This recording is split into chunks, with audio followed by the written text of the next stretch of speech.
I have to admit, when I was asked to reflect on angels this evening, I wasn't sure what I would say, because the first thing that came to mind was the TV show Touched by an Angel.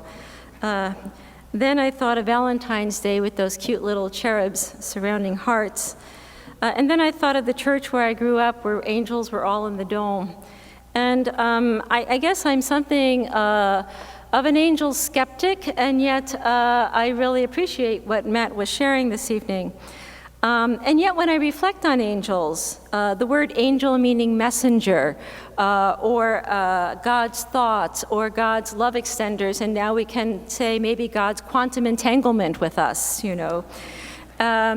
We can begin to, I think, reflect on what are the powers, what are the forces that are impinging or touching our lives, because I think that's really what we're talking about here.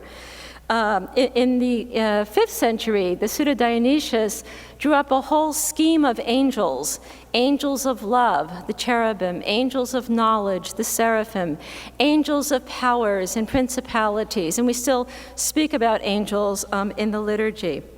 But close to home, you know, when we begin to think about those times in our lives where we have events, things happen, and we wonder, how did we get out of that situation? You know, how are we saved? And here I came across this story about a young woman by the name of April, who had gone to a beach in the Bronx with some of her friends some years ago, and they decided to go into the water, and April wasn't a swimmer, and so she was very reluctant about going in, and they said, oh, come on in, it'll be okay, you know, just stand by the shore, you'll be fine.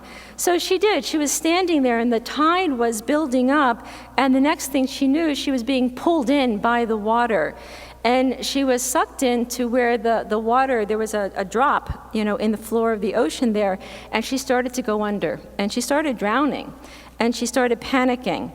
And she recounts how she felt all of a sudden a pull on her arm, and the next thing she knew, she was being pulled to shore. And her life was saved, you know, in a sense from drowning, but when she opened her eyes, there was really no one there. That was the interesting part. You know, it's not that she could say so-and-so helped her. And, you know, she said if it had been a person, she would have stayed there to see how she was doing, but she just seemed to find herself back on the shore, and she didn't know how she got there. And she figured to herself, you know, it was some type of miracle or some type of angel that helped her. And as I was thinking about this story, I thought, how many times in our own lives, you know, I can, you know, think of times when I've been driving and, you know, almost missing a car by this much, or, you know, moving into a lane and not seeing, you know, a car next to me, and something told me, no, don't go there, you know. And that's what we're saying here. I think there are angels, in a sense, these forces, these powers constantly around our lives. But I also think there's not only just angels in the cosmos, these angels can be angels of light, and they can be angels of darkness. And I think sometimes, as many times, the angels can help us maybe get out of difficult situations or come to a sense of enlightenment. They can also be those forces that drag us down.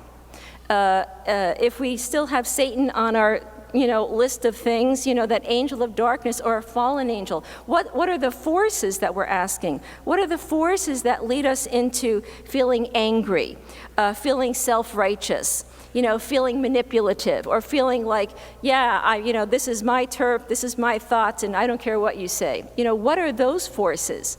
Are those angels too? And are those the angels you want to get rid of? You know, so I vote out those angels, you know, and I vote to keep in the angels of light.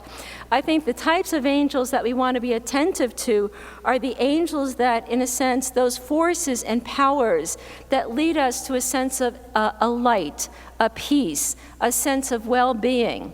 And the fact is that as we reflect on these forces that affect our lives, that means our lives in turn become, in a sense, angelic for others. We become then the forces of good that help others as well. So I think we are asked this evening to be attentive to the powers and the principalities in our lives. You know, even to be aware of the forces of the angels around us. Do we feel them? Do we feel something that's beyond ourselves, that keeps us moving, you might say, in the right direction, or that keeps us feeling, a sense of hope or a sense of love? Or do we feel down and desolate and depressed? And are those angels as well? Are those angels of darkness? Do we fear? And I think a lot of our fear, what are those powers that, that are propelling our fear? Do we feel lonely? Are those angels kind of encircling us away from the fullness of life? So I think this evening we are asked to maybe reflect on who are the angels for us this day? What are the powers in our life? And can we be, in a sense, that angel who can touch another?